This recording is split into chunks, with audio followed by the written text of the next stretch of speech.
happy that you're having me in our band. So well, I'm happy to be talking to you finally as well. Like, actually, you know, you're one musician that I have wanted to speak to for quite some time. So, thank you for your time. I have to say that when I heard that Defleshed were doing another release after so long, it was so unexpected. And you guys, you've had this wave of people that were like, oh my god, Defleshed are coming back, you know.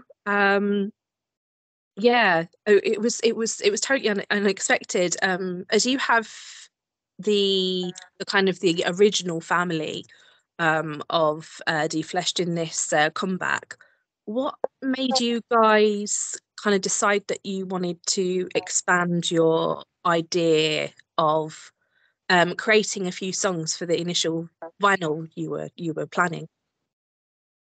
okay,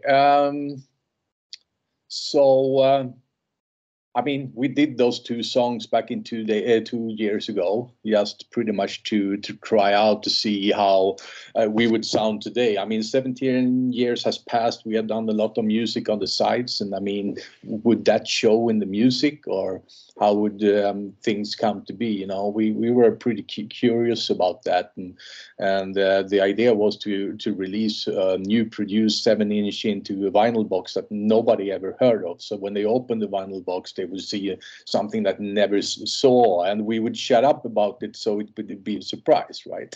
Yeah.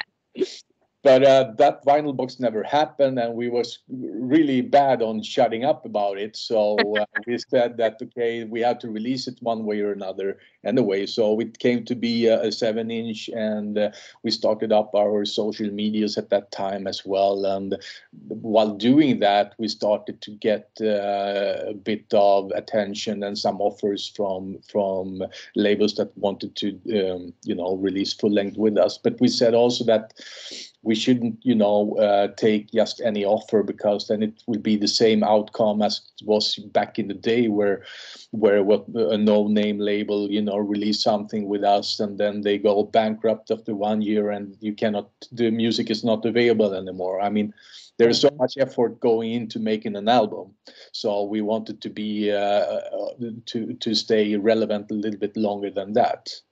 Yeah. So we aimed for something like Metal Blade, and when they had an offer, we contacted them. When they had an offer for us, then we said, okay, then we go for an album.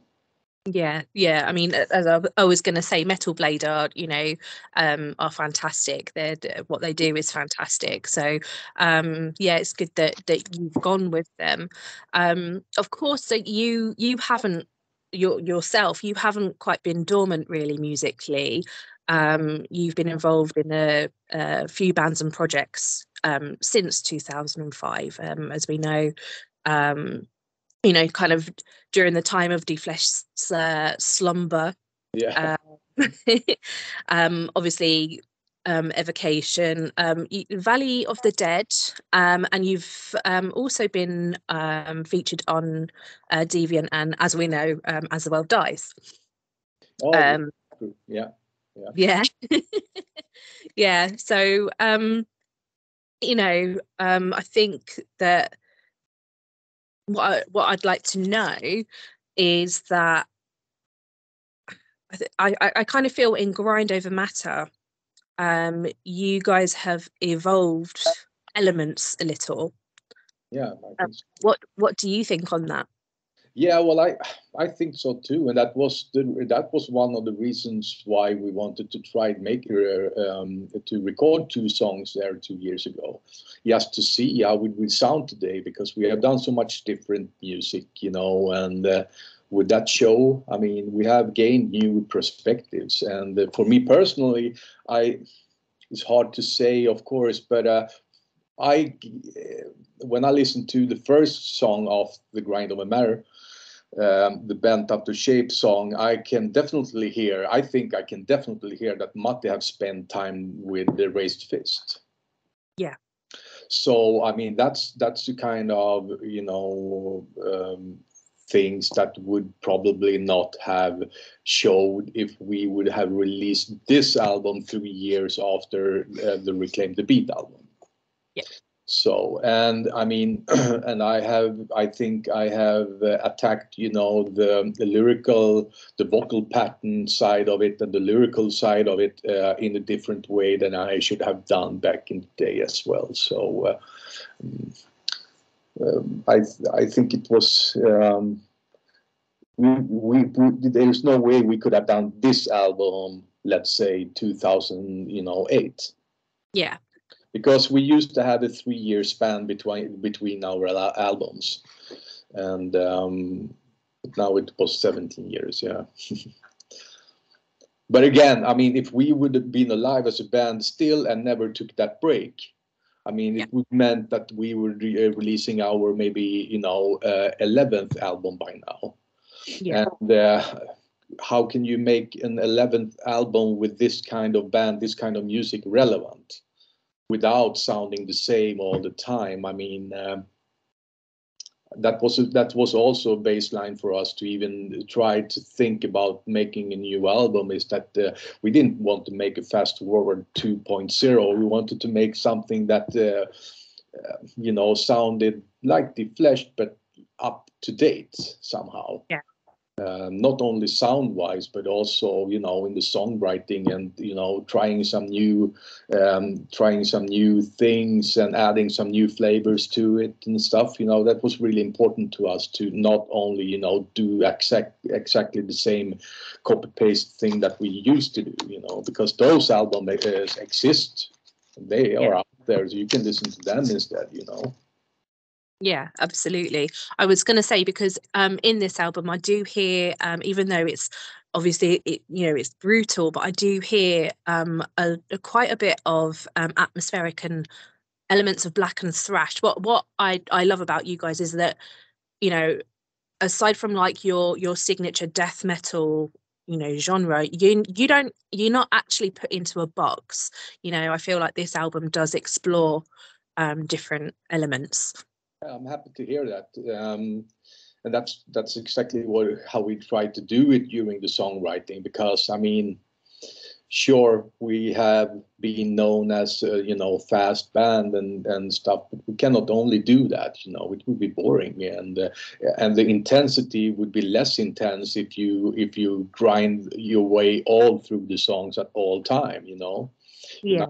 You need to mix it up with a little bit stuff back and forth, and we have our parts in different songs that that's the exhorter part, that's the we can always refer to some things that we think came out the way that they resembles maybe other bands, like the AC/DC song, Heavy Hall is our AC/DC song. I think nobody will understand that reference, but to us it makes totally sense, right? Perfect sense. Yeah, absolutely. I mean, I understand that. Would you say that the length of time that you have had, like I say, this slumber through Defleshed, has kind of contributed, sort of the atmosphere and energy of this new album? Yeah, I mean, in some way, it was so easy to compile this album because we had so much.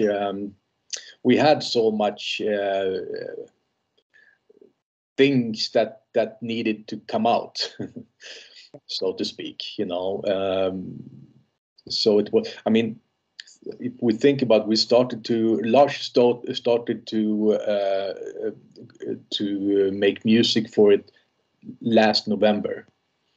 Yeah. And by Christmas last year, I think it was the 24th, I got his songs, the ideas of songs 11 from him, and I was gonna add some lyrics and some vocal patterns to it, and we went in the studio the 24th of January. Yeah. So everything was very, very fast compiled. but I mean, we need to work. We need to work that way because we cannot sit around and overthink things, because it doesn't. It comes out compromised, and it won't be that raw energy that we need for this band, you know. So, but it's a very intense period. But it was, even though it was fairly easy, because I mean, for me, the lyrics just, you know, came out, and his music just, you know, one song after another just was there. So Yeah. I think if we would have made a full-length album a couple of years ago, we wouldn't have had that, you know, source to scope from, so to speak. Yeah, the same sort of energy as it. Yeah. Yeah. It takes time to reflect on what you have done and to come up with new ideas and to make it fresh and everything. So Yeah, of course. And I suppose you know, that as you guys have sort of that expectation as musicians, you know, putting life back into something, you know, that you have to set that bar. Yeah, I mean, we had to do that balance, still sounding like people expect Defleshed to sound like, but also, you know, for our own sake, I mean, it has to be some kind of progression in a way to make it relevant for us to even start doing it, you know. But it's always a balance, you know. All of a sudden people say that, oh, it doesn't sound like it used to be, and I'm disappointed. Yeah, okay, sorry, I cannot help it. We cannot satisfy every person, you know. In the same time, we cannot go and start to do ballads and you know, move so very far out from our scope either, but still make it interesting. How do you do that? Well, you can just try and see where you end up, so to speak. Yeah, well, you know, and the thing is as well is that your music is well, it's designed for the people that do like you guys, that you know, it's not, do you know what I mean, it's for people that are your followers, and that will be, and new people that will be interested in what you do. So you know, I think lyrically as well, this album it touches on quite heavily, in some places anyway, the themes of mankind and their attitudes towards the world, and the struggles. I find this in like Dear Devil has got like an air of narcissism about it, you know. And this is a powerful subject, I think, and I can't help but feel that Defleshed, like you guys, are taking part in sort of telling us to be more aware, maybe. Yeah, I'm glad you raised that, because I mean, the lyric side of it, for me, I put very much effort into that, and it's very seldom that it comes to up to talks, you know, because it's always you know, secondary thing, or even, you know, even if so. But absolutely. And when I started to make the lyrics for that album, I had 1 month, you know. I need some kind of source to get my inspiration from, and I didn't really. I started to write the lyrics like I used to back in the days, you know, driving fast into a mountain wall, and you know, everything explodes to shit. But I didn't feel that those lyrics didn't really come to me this time, and when I started, you know, to think of that paradox of mankind being the most intelligent species in the world, but yet we are where we are, right? So that was an endless source of inspiration. Yeah. So, and for Dear Devil there, that was actually a lyric that, because I have on my iPhone, I have the notebook that I always go and fill up when I when I make up a title, or you know, some rhymes for stuff, you know, I just fill it up. It has been very useful now when I had so little time to write lyrics. I can scan it off and okay, this song, this song, this song. I can, you know, fit it to that song, these riffs and all that. But Daredevil was something that I wrote in August, I think. Yeah. Last year, and it was on the same rhythm, you know, and the verses, just I think I had 24 verses that I had to later boil down. It wasn't meant to be in a song or something. It just those rhymes just came to me, and then I got the song that I thought, okay, that could be actually a Daredevil song, but I still was in doubt if that lyric was possible to add to a metal metal album, you know, singing about bacon and diet and stuff like that, you know. Yeah. But I checked around with Lars and said, and he read it and he said, yeah, no, it's fantastic. Do it, you know. So then I had to just I had to make it down to what it is now, maybe 8 verses or something like that, and to make it more compact, so to speak, you know. Yeah. I really like that that song because of that, and we had so much fun when I recorded that. You know, I always think about you stand there and you scream about, you know, and bacon and diet and stuff. And Lawrence, the song guy, he was just, you know, he was cracking up totally. And you know, it's more serious than that. Of course, I think you broke the code there. You saw through it, but I mean, the word for word, it can sound very very funny sometimes. You're 50 years old and you stand there and scream about bacon and Yeah, that's the vibe of it though, and that's it, and well, it fits. It's what it's, you know, it's one of my favorite songs from the album. I think vocally as well, you have quite a range of vocals anyway, Gustaf, but you have some more extensive on Grind Over Matter. Your vocal arrangement, I think, is a bit more extensive this time. Thank you. Thank you. Yeah, and I mean, it didn't feel, given where we are today with everything in our surrounding, it didn't feel very relevant to write yet another war lyrics, you know, or having, you know, the flight alarm sounding on the album that we maybe used to have and stuff like that. I mean, that's the reality to people just next door, right? Yeah. So I mean, lyrically within death metal, we always been there to try to shock a little bit, but that shock value is not there anymore. Even writing about that, because that's not shocking anymore. It's shocking that it's not shocking. You know what I mean? Yeah, I do. Yeah, absolutely. So, try to find other, I don't mean that I need to shock with my lyrics, but I need to find other kind of approaches with it. So it was a very very rewarding time, but you know, it was a lot of gray hair coming that way as well. So Yeah. Because I needed to rhyme, I needed to sound, you know, I need the words to taste good, so to speak, and in my opinion, right? So yeah, it's a huge project once we open it, but yeah, It's finding you know, I suppose new avenues as well, for because you have been going for so long, keeping that momentum, you know.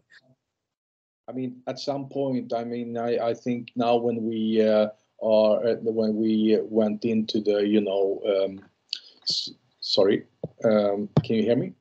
Yeah, I can. Yeah. You disappear, or okay, yeah. When we, what can I say? We added the songs into the system to make you get money. You know what I mean? The Stema, or what is called in UK. I don't know. It's in Sweden. It's called Stim. Then I saw that, you know, I made lyrics for over 60 songs. You know. Yeah. As 60 songs. I mean, at one point or another, you know, your imagination starts to you use the same rhymes again and stuff, and I don't want to do that. I don't want to repeat stuff, so it's Yeah. a constant battle with trying to come up with new angles for an interesting kind of lyric. Imagine. Yeah. I was in a podcast a couple of weeks ago in Sweden when we played a show in Karlstad, and he said that they have started to. He came up with the game that you can have a drinking game based on our lyrics.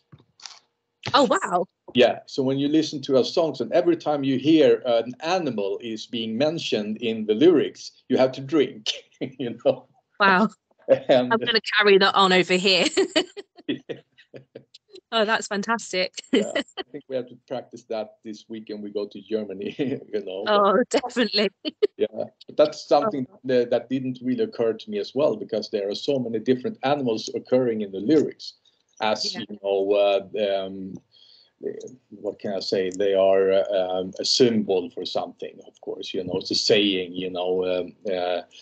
Lions led by donkeys, for example. It's a saying, but it's still two animals there. And he made that conclusion that we have an insanely amount of animals being mentioned in the lyrics. But There's a double shot there. Yeah, it's very true. Oh wow. You also have some guests on this album. So you have vocals from it's a Swedish band called FKU. Yeah. Yeah. On Heavy Hall, and of course you have Scott Fairfax on the intro for Blood Well Spent. Yes. What do you feel these artists input into Grind Over Matter?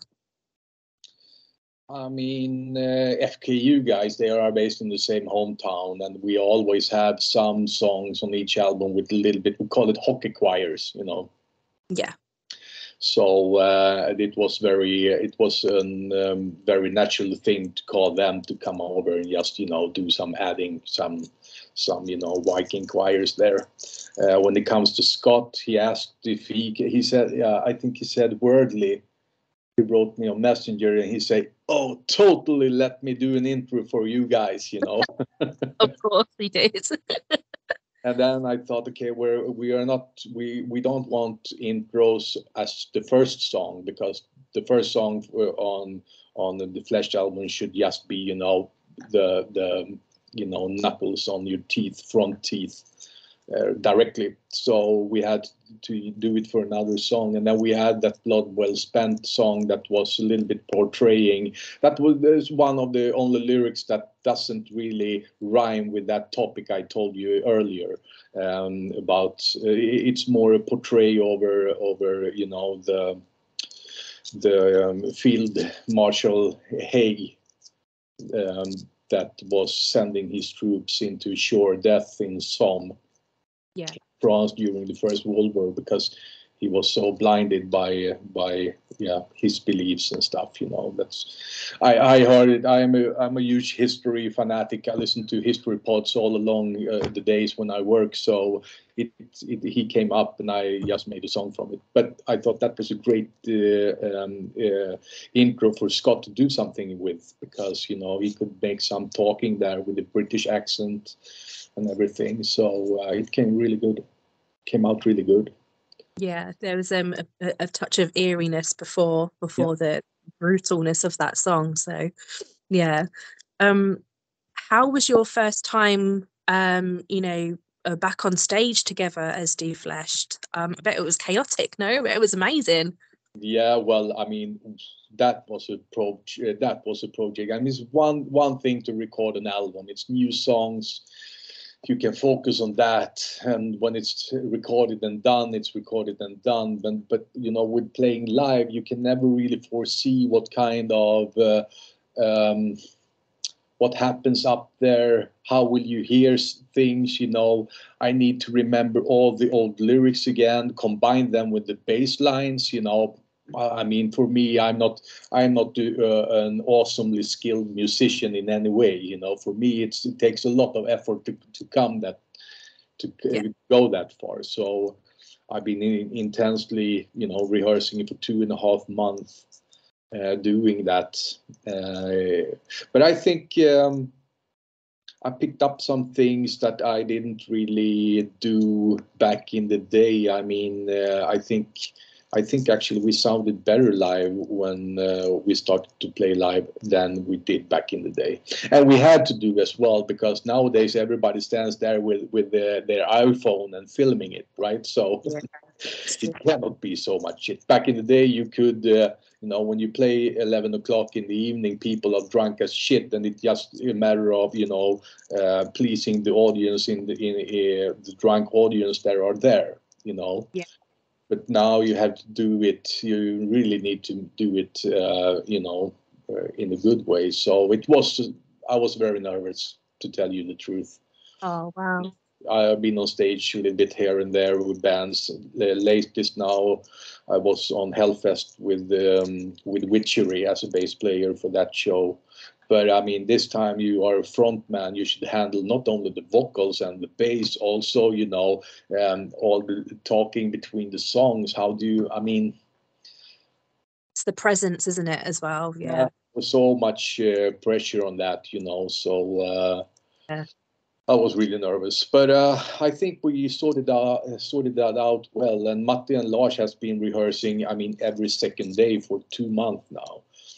Oh, wow. They are really really great musicians, as you know, from the beginning. So they sound really good together. So when I come up there, it's just like try to keep the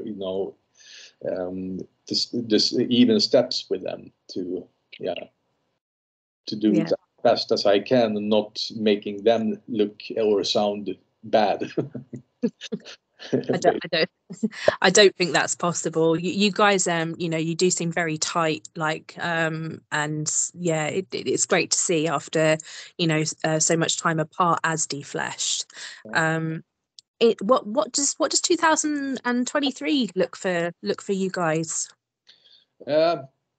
I mean, we will probably. We will play live during 23. We said that, we agreed on that. In 24, we don't know, but next year we will at least do it.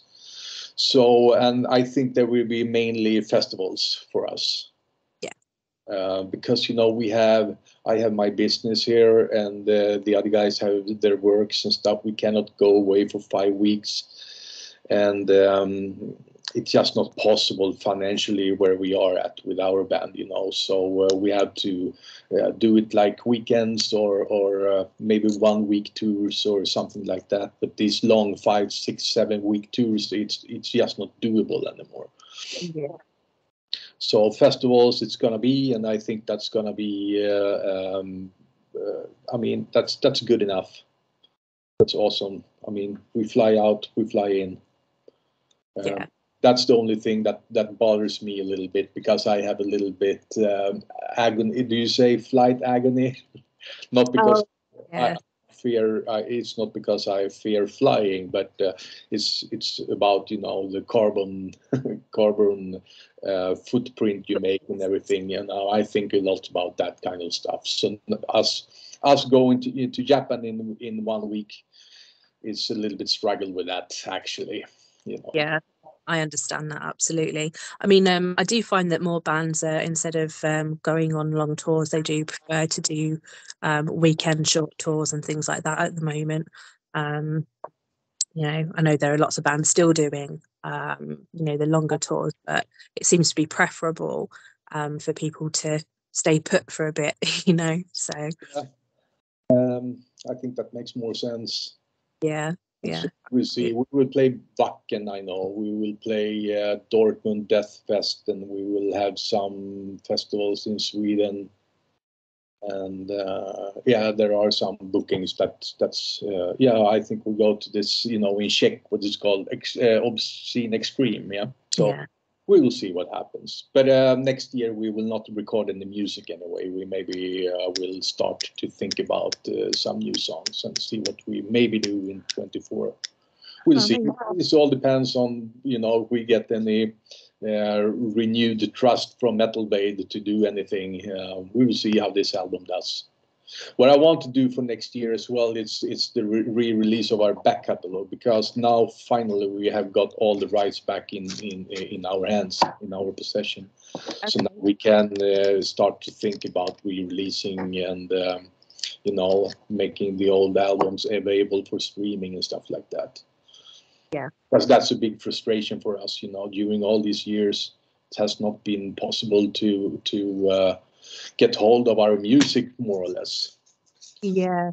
I think that's as much as social media has killed quite a bit, that's the good thing about social media as well, is that it's more accessible to music and other platforms and things like that.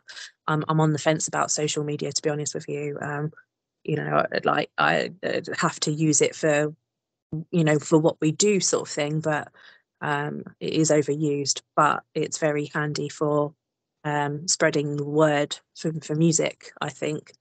Yeah, that's the struggle I have with social media as well. I mean, you have to be there, you have to do updates and stuff, but I mean, I'm not interested, and I don't have the time or interest, or it's not my area of expertise at all, and it has been a very much nagging on me that because I'm managing it for us to you must do an update now. It was 3 days ago we had an update, and I said, but what should I do? Fuck, the people gonna get tired of us soon if I because I get tired of bands and people that post frequently, more than once a week, maybe twice a week. It should be relevant. But today, relevance is not relevant anymore, because it's just amount, nag and bitch on people until they, just say yes. That's pretty much the modus operandi of today, and I can't really relate. Yeah. Yeah. I know what you mean, but I think like I say, it's there is some elements of positivity to it, in the way of, I mean, there are lots of people, especially like young people, who who maybe listen to you, that are very interested in what your movements are, or even if you just post a picture, do you know what I mean? People tend to be drawn to it. It's a funny world, social media. It really is. Yeah, and I was unprepared of how much that are expected to be posted by the band. For example, the shows that we have done in Sweden. I mean, suddenly it was all up to me to post on our Facebook page that we are playing in the town. I thought, okay, but don't you do it with the posters and stuff anymore in the street, No, it must come from you. Everybody's looking at your page and it's like, okay, but what the fuck? I mean, what are the promoters there for? I mean, should I promote everything? Exactly, yeah. I didn't really understand that. So many people was a little bit, upset with me at the time. But now I understand what is expected from me. So, but if I knew before, I could make a plan for it. I need to plan things like that to make it good, Yeah. Inspirational type. Yeah. Yeah. But it is, and it's like you said, there is also a good thing with it, because you can reach people in a much different way than you could before. You can get, which was not possible during the days that we were active before. Now you can get immediate appreciation. Yeah. You didn't get that before, for good. Yeah.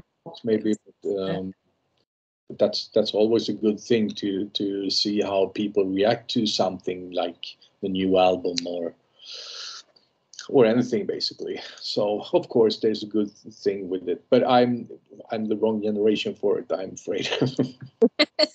No, I totally understand that, though. I do, totally. Okay, so I mean, lastly, really, why do, and this is like a general question, really, why do you think it's important for you and other musicians to continue evolving? I think it's for self-fulfillment, basically. I mean, Okay. to not feel that you are stuck in the same footprint, that you are actually moving somewhere, Yeah. I think it's basically that.